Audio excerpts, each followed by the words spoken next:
While I was getting dinner ready for my wife's whole family, I stepped into the garage to grab more chairs and overheard her brother saying, "I still can't believe you married this loser. Dad's right. You should divorce him before you have kids and get stuck forever." She replied, "Already working on it. My lawyer says we can take half his business too." I came back inside smiling like nothing happened and kept hosting. 3 days later, my WhatsApp was blowing up with 47 desperate messages from her. Something had felt off about Alexandra the week before the dinner. Not the usual stress from work or irritation over my boots in the hallway. It was different. She kept checking her phone when she thought I wasn't watching, would switch screens on her laptop the second I walked by, and started taking calls in private. After 7 years together, you notice those little changes. It's like spotting a wall that isn't quite level. I never thought I'd be writing something like this. I'm not the type to put my personal life online. But here I am at 3 a.m., with a glass of whiskey, still in shock over how my life completely fell apart in just 3 days. I need to get this out somewhere, and you strangers on the internet are getting front row seats. I'm James, 34. I dropped out of community college and built my construction business from the ground up. Just me and an old truck. Now I've got 5 crews working all over the county. It's not huge, but it pays well, and I'm proud of it. Alexandra, 32, has been my wife for 7 years. I supported her through law school, paid for everything while building my business. Her family never really accepted me. Her dad, Elijah, is a financial advisor, her mom, Pamela, sells real estate, and her brother, Thomas, acts like his business. Degree makes him royalty. They've always made little comments about me being beneath her, but Alexandra always seemed to stand by me. Or so I thought. Last Saturday was our annual spring dinner, something Alexandra insisted on every year to show off our home. I'd been up since 6 a.m., prepping the yard, pressure washing the deck, and getting the smoker ready for the brisket I'd been aging. She was snappier than usual, but I figured it was just pre-dinner stress. Everyone showed up at 4, her parents, Thomas and his wife, her younger sister Magnolia. Her mom started criticizing our furniture layout right away, and her dad started poking at my business with that tone like he was waiting for me to admit it was failing. By 6, dinner was almost ready, and I realized we needed 2 more chairs. As I headed to the garage, I passed the side of the house and heard voices. Alexandra and Thomas were by the trellis, sharing a cigarette. Odd, since she quit 3 years ago. I was about to call out when I heard my name. I froze. Thomas said he still couldn't believe she married me and that she needed to leave before having kids. Alexandra said she was already working on it and her lawyer could get half my business. They laughed about how clueless I was, then mentioned someone named Dominic being a better fit, and how she'd wasted her best years with me while I played construction. It was like getting hit in the chest with a hammer. 7 years of marriage, helping her through law school, skipping vacations to pay off her loans. Suddenly it all felt fake. But I didn't say a word.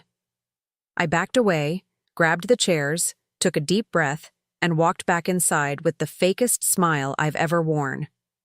I caught a glimpse of myself in the hallway mirror. I looked normal. But inside, everything was burning. Dinner went on like nothing happened. I served wine, carved the brisket, laughed at her dad's bad jokes, and watched this woman, this stranger, pretend everything was fine. I kept staring at her, trying to find the person I married. Was she always looking at me like that? With disgust? Her mom asked for my brisket recipe and I almost lost it. 7 years of being dismissed and now she's suddenly impressed? I explained the process in a flat, robotic voice. Magnolia gave me a strange look at one point, like she was trying to figure something out. She's the only one in that family who ever treated me decently. I wonder if she suspected anything. After dessert, Thomas raised a toast to family and future changes, giving Alexandra a smug smile. I clinked glasses, picturing the satisfaction of smashing that crystal glass into his face. They left around 11. Alexandra started cleaning up, humming. Humming. Like she hadn't just shattered my life. I told her to go to bed and that I'd do the dishes. She kissed my cheek and said I was a good husband. I nearly threw up. After she went to bed, I checked her laptop, password protected, which was new, but I knew her patterns. Got in on the third try. The emails to her lawyer went back 3 months. The plan was to file after she made partner, using my income to boost her position, then divorce me. There were spreadsheets of my business assets, our accounts, even a timeline. I found records of her moving small sums to a separate account. For months, just below the threshold that would trigger alerts. Smart. Her lawyer was good. I checked our joint savings. $20,000 missing. That was for the expansion, our future. Then I saw texts to someone saved as D. Dominic wasn't just the backup plan, he was already filling my shoes. The messages went back 6 months. I didn't sleep that night, or the next. On Monday, I called in sick, first time in 3 years, and met with a divorce attorney a buddy recommended. Mike. I told him everything and showed him the evidence. He laid out the worst-case scenario. Because my business grew during the marriage, she could potentially get half of its value, even though she never helped build it. When he told me the settlement estimate, I almost passed out. Everything I'd worked for, handed over to someone who was stabbing me in the back. I asked, "So what? I just bend over and take it?" Mike started talking about settlements and damage control, but my mind was already gone. Something had broken. That night, Alexandra came home acting all concerned, brought me soup, asked if I was okay. I said I was just tired, maybe getting sick. She suggested I see a doctor. The performance was flawless. I thanked her, said I loved her. She said it back, no hesitation. Just 3 empty words from a woman who was plotting to gut me financially. We sat on the couch while she scrolled Instagram, liking a photo of us from last year, to the garage. Instead, sat on the cold concrete floor and let the fury pass in silence. I stared at the shelves I built, the tools I'd arranged, the projects half finished. All of it built with my hands. For a life I thought I was building with her. Not anymore. I stayed there for an hour, then returned inside and acted like I'd been watching TV. She came out of the office all smiles, talking about how we should plan a weekend trip soon, just the 2 of us. I nodded, smiled back, and made a mental note to check her calendar, figure out when she's planning to file. The next few days were more of the same. Smiles, kisses, casual lies over morning coffee. I kept documenting everything. Backed. Up messages, bank records, voice memos. I started moving small business assets into a new LLC under my partner's name. Legal, since we'd structured it with that contingency years ago, just never needed to use it. Now we did. Saturday came, and I met Magnolia at the coffee shop. She looked nervous, kept glancing around before finally blurting out, "James, I think you need to know something." Turns out she'd overheard part of that garage conversation during the dinner, had been outside on the side patio. She didn't catch everything, but it was enough. She'd been debating whether to say anything. I guess seeing the look on my face that night tipped her over the edge. I didn't tell her what I already knew, just thanked her for her honesty and asked her to keep it between us. She promised. I believe her. She's the only one in that family who ever treated me like a human being. That night, Alexandra asked if I wanted to go out for dinner next week. Said she was thinking sushi. I smiled, agreed, and told her to make the reservation. In my head, I was already planning the next move. Her court filing is probably weeks away. I've got maybe a month to finish tightening the screws. After that, well, let's just say she's not the only one who can surprise someone. She thought she married a loser. She's about to find out what happens when the loser stops playing nice. I want to thank you all for coming on such short notice. I know how busy everyone is, and I appreciate your willingness to support Alexandra and me in what I originally described as a work crisis. But I lied. There is no client emergency, no business issue. This dinner isn't about my company. It's about the truth. The room went still. Alexandra gave a nervous laugh. Her father leaned back in his chair. Magnolia lowered her eyes. I reached for the folder next to my plate and opened it slowly, deliberately. Inside were the printouts. Emails, screenshots, bank records. I turned on the tablet and laid it on the table in front of me, already cued to the recordings. For the past few weeks, I've been piecing together what's really been going on. Alexandra, I know about Dominic. I know about the house visits, the lake weekend, the phone calls. I know this wasn't just a fling. It was a plan. A long-term strategy to gut me financially and emotionally while keeping up appearances until you made partner. She froze, mouth open, but no words coming out. I turned to her father. You always looked at me like I was beneath your daughter, not educated enough, not ambitious enough. But I built something from nothing. I gave her everything she asked for, while you all smiled at me like I was a charity case. Her mother gasped. Thomas shifted uncomfortably. I clicked the tablet. A recording played, her voice unmistakable. No, he doesn't suspect anything, just be patient. The room tensed. Alexandra lunged for the tablet, but I pulled it away. That's just a snippet, I said calmly. There's more. Including proof that she was preparing a case to paint me as financially irresponsible in the divorce, building a false narrative of misconduct in my business.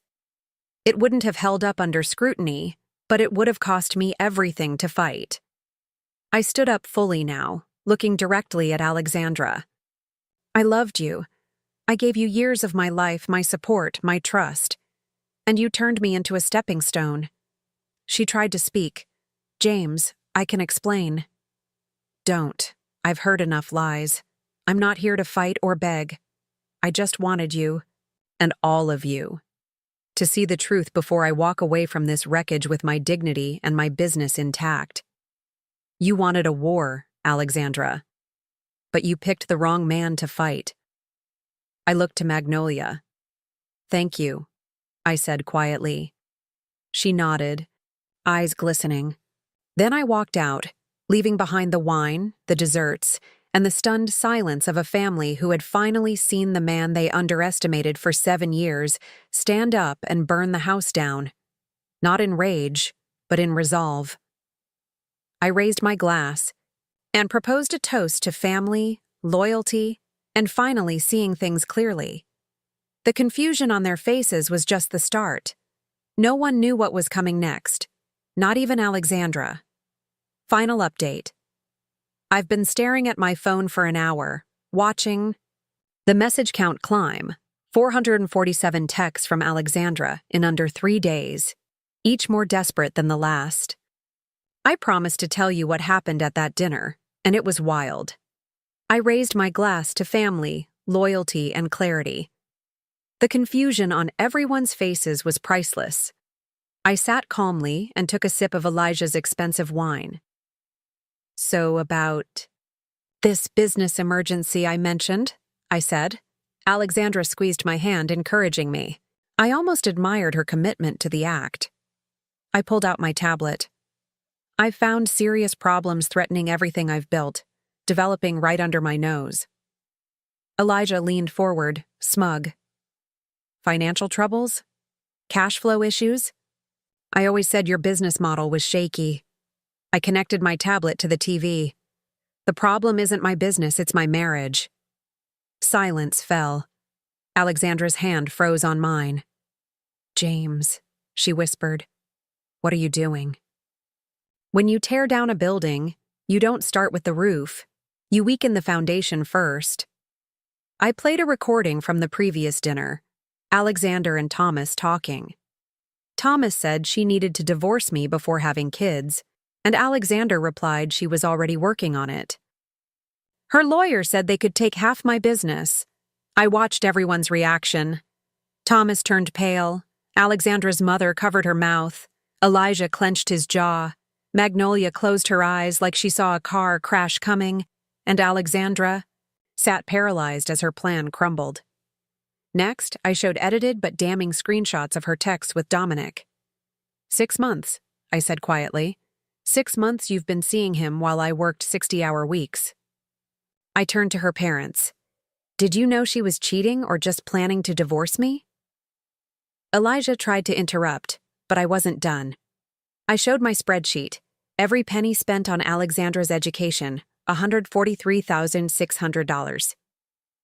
This is what I invested in our future while building my business. Then I revealed her secret bank account and the canceled home equity loan application. This is how she planned to thank me. The silence was deafening. Suddenly, Elijah stood up, knocking his chair back. This is ridiculous, Alexandra. We're leaving. Alexandra grabbed my arm, pleading. James, please, I can explain. Thomas tried deleting messages under the table. I pointed. Those messages you're deleting? I already have them. All the times you helped her plan this. Thomas froze, then looked at his wife with horror. Alexandra switched tactics, tears forming. It wasn't like that. I was confused, unhappy. We've been growing apart for years. Growing apart, I echoed, while I was paying for your education and building a future for us. I hadn't planned to lose my cool, but something snapped. 7 years, I said quietly. 7 years I believed in us, and all this time I was just a stepping stone. Her father stepped in. Whatever problems you two have are between you, but if you think you can intimidate my daughter with this ambush, you're mistaken. We have resources you can't imagine. I laughed. Resources? You mean like the $20,000 she stole from our joint account or the home equity loan she tried to take out against my house? As Elijah ranted about all they'd done for us, I noticed Alexandra texting under the table. Then I dropped the final bomb. Did Alexandra tell you Dominic is married too? The room went still. Even Elijah stopped mid-sentence. Yeah, found that out yesterday. His wife's name is Rachel, very understanding. I showed them texts between Dominic and my wife. Alexander's face drained of color. We had coffee yesterday. It seemed only fair she should know. That's when Elijah lost it. He grabbed the edge of the dining table I built by hand and flipped it. Food, wine, plates flying everywhere. Alexandra screamed, her mother gasped. Thomas jumped back. I just sat there, calm, watching years of pretending collapse. Magnolia was the only one who moved to help clean up. Our eyes met across the mess, and she gave me a small nod of respect. Elijah pointed at me, shaking his finger. You think you've won? You're nothing. You build with your hands because you weren't smart enough for college. My daughter made a mistake slumming with you, but we'll fix it. I stood slowly. I may work with my hands, Elijah, but at least I built something real. What have you built besides a family of liars? He lunged at me, trying to punch. Thomas barely caught him, holding him back as he shouted lawyer threats. Alexander kept begging, James, please, let's talk privately. This isn't how I wanted it. How?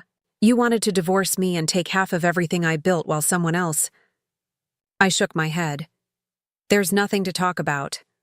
I opened the front door. I think you should all leave now. Thomas dragged his father out. Magnolia was last to leave, pausing at the door. I'm sorry, she said quietly. I always thought you deserved better. It was just Alexander and me in our destroyed dining room. Where will you go? She asked softly. I already have a hotel room, I said. I'll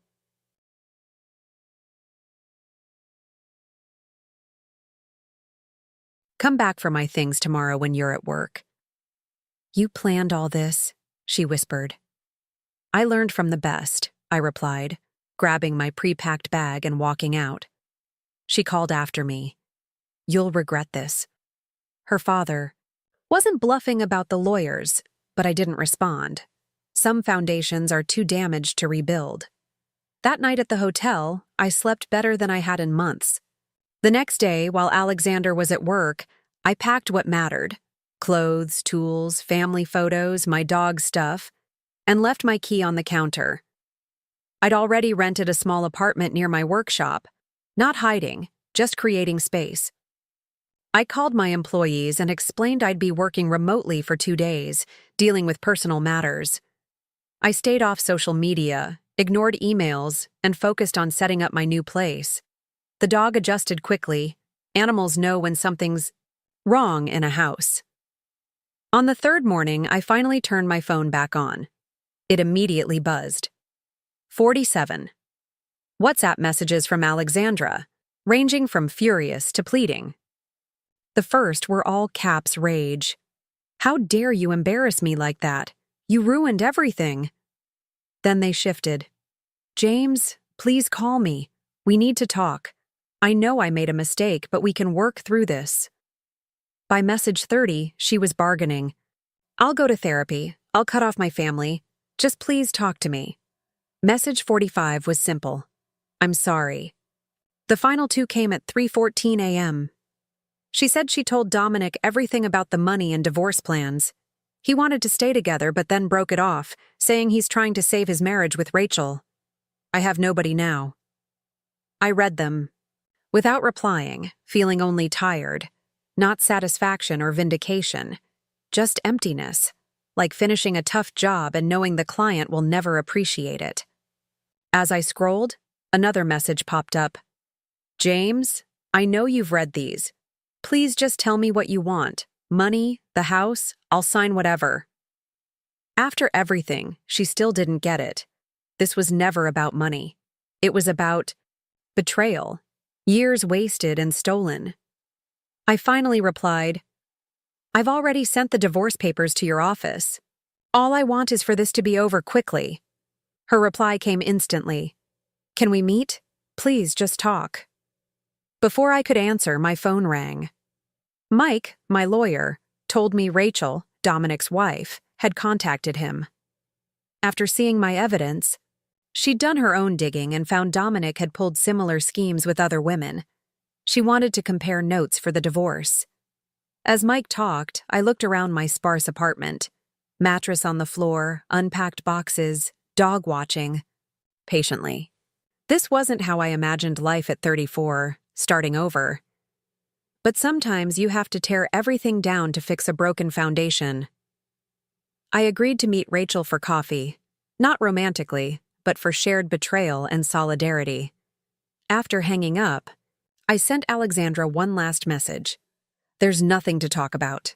The marriage is over. Please direct all future communication through our lawyers." Then I blocked her number. That afternoon, I took the dog hiking. My phone buzzed with a text from Magnolia. "Heard you moved out. Alexandra's staying with our parents. Dad's furious, but Mom's finally asking what really happened. Think the perfect daughter facade is cracking." I replied, "Thanks for letting me know. Hope you're okay through all this." She responded, "I'm better than okay. Actually, I finally told them I'm dropping out of the program they chose for me to pursue what I really want. Guess your courage was contagious." As the sun set, I watched my dog explore, tail wagging carefree. 7 years gone, countless hours of work, a future planned and destroyed, but also freedom, truth, and a chance to build something real. My phone buzzed again. Rachel confirming our coffee meet, with a link to a support group for people dealing with divorces involving financial deception. Apparently, it's more common than I thought. I pocketed my phone, called my dog. Time to head back, make dinner, maybe unpack. Small steps, one day at a time.